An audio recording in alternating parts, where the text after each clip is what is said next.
Indonesia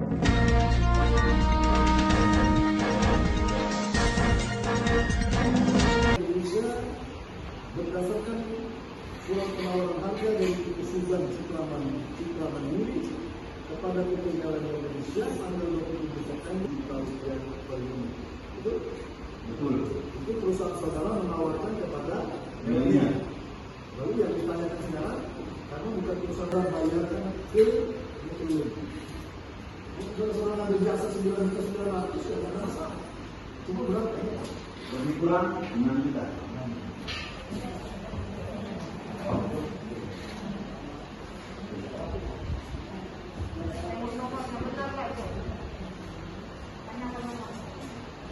Di Kabupaten Dinas Perdagangan Kabupaten Banyuasin, Bapak bertemu dengan petugas siapa, Pak?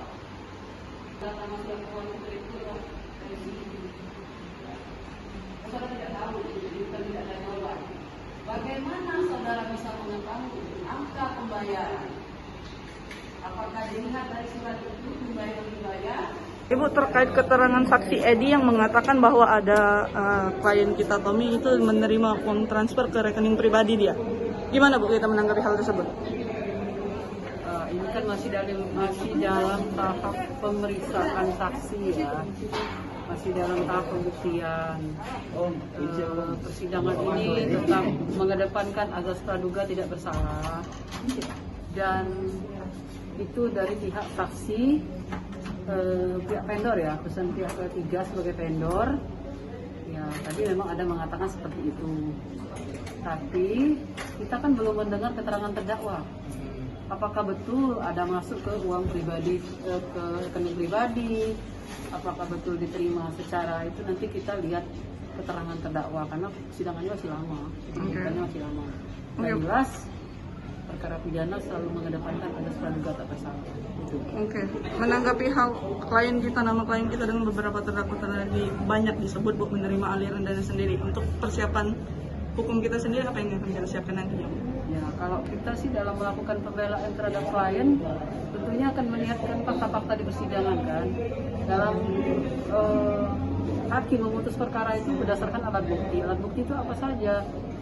Tidak hanya keterangan saksi, surat, petunjuk, keterangan terdakwa, keterangan ahli. Nah, ini kan masih jauh perjalanan. Saksinya masih banyak. Setahu saya 77 saksi. Ini baru berapa? Mungkin separuh baru ya diperiksa. Nah, nanti sejauh mana pembuktian apakah klien kita bersalah atau tidak kan belum saya ini. Tapi proses hukum yang berjalan tetap mengedepankan azas praduga tidak bersalah. Kita tetap optimis bahwa klien kita tidak bersalah. Ya, kalau kami selaku penasihat hukum ya pasti harus optimis ya. Karena pertama, Tera ini memang benar-benar ada. Coba dengar pertanyaan saya tadi. Apakah kegiatan Tera itu memang ada atau fiktif? Ada. Satu. Apakah dalam hal negosiasi dengan pihak perusahaan lain itu klien kami dilibatkan ya pihak dinas? Tidak. Apakah uang yang dibayarkan jasa penera tadi sepakat mereka? Sepakat. Ada komplain nggak? Enggak. Kegiatan Tera tidak fiktif. Sertifikatnya keluar. Tentunya kami sebagai penasihat hukum harus optimis lah. Tapi dalam persidangan ini klien kita membenarkan keterangan saksi. Ya tadi kan mereka mengatakan tidak keberatan. Tapi kan kita belum lihat nanti keterangan dia sendiri seperti apa. Terima kasih Bu. Ya.